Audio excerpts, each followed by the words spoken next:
हनुमान जी कौन हैं? आज इस कहानी के माध्यम से हम जानेंगे कि आखिर हनुमान जी हैं कौन।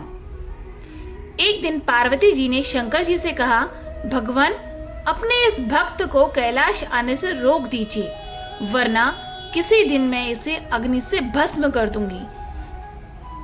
यह जब भी आता है मैं बहुत असहज हो जाती हूँ। यह बात मुझे बिल्कुल भी पसंद नहीं है।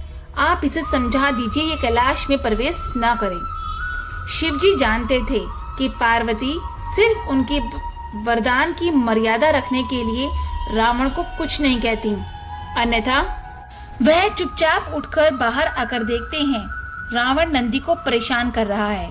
शिव जी को देखते ही वह हाथ जोड़कर प्रणाम करता है। प्रणाम महादेव। आओ दशानन, कैसे आना हुआ? मैं तो बस आपके दर्शन करने के लिए आ गया था महादेव। आखिर महादेव ने उसे समझाना शुरू किया, देखो रावण, तुम्हारा यहाँ आना पार्वती जी को बिल्कुल पसंद नहीं है, इसलिए तुम यहाँ मत आया करो। महादेव, यह आप क्या कह रहे हैं? आप ही ने तो मुझे किसी भी समय आपके दर्शन के लिए कैलाश पर्वत पर आने का वरदान दिया है, और अब आप अपने ही वरदान को वापस ले रहे हैं। ऐसी बात नहीं है रावण, तुम्हारे लिए क्रियाकलापों से पार्वती परेशान रहती हैं, और किसी दिन तुम्हें श्राप दे दिया तो मैं कुछ नहीं कर पाऊंगा। इसलिए बेहतर यही है कि तुम यहाँ पर ना आओ। तो फिर आपका वरदान तो मिथ्या हो गया महादेव जी।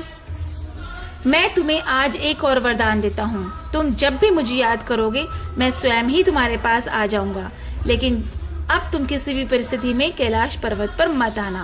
अब तुम यहाँ से जाओ, पार्वती तुमसे रुष्ट हैं। रावण चला जाता है। समय बदलता है।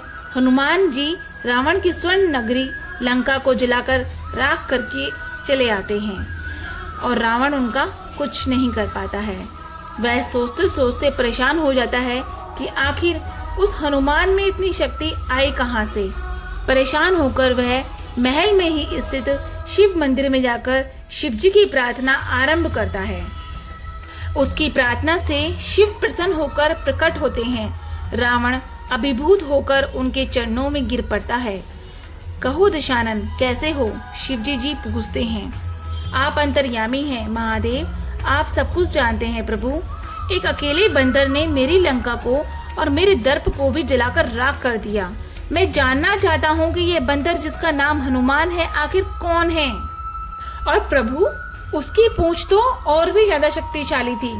किस तरह सहजता से मेरी लंका को जला दिया? मुझे बताइए, यह हनुमान कौन है? शिव जी मुस्कुराते हुए रावण की बात सुनते रहते हैं और फिर बताते हैं कि रावण, यह हनुमान और कोई नहीं, मेरा ही रुद्र अवतार है। विष्णु ने जब निश्चय किया कि वे पृथ्वी पर अवतार लेंगे और माता लक्ष्मी जी भी साथ ही अवतरित होंगी, तो मेरी भी इच्छा हुई कि मैं भी उनकी लीलाओं का साक्षी बनूं। और जब मैंने अपना यह निश्चय पार्वती को बताया तो वह हट कर बैठी कि मैं भी साथ ही रहूंगी आपके। लेकिन यह समझ नहीं आया कि उसे इस लीला में किस तरह भागीदार बनाया जाए।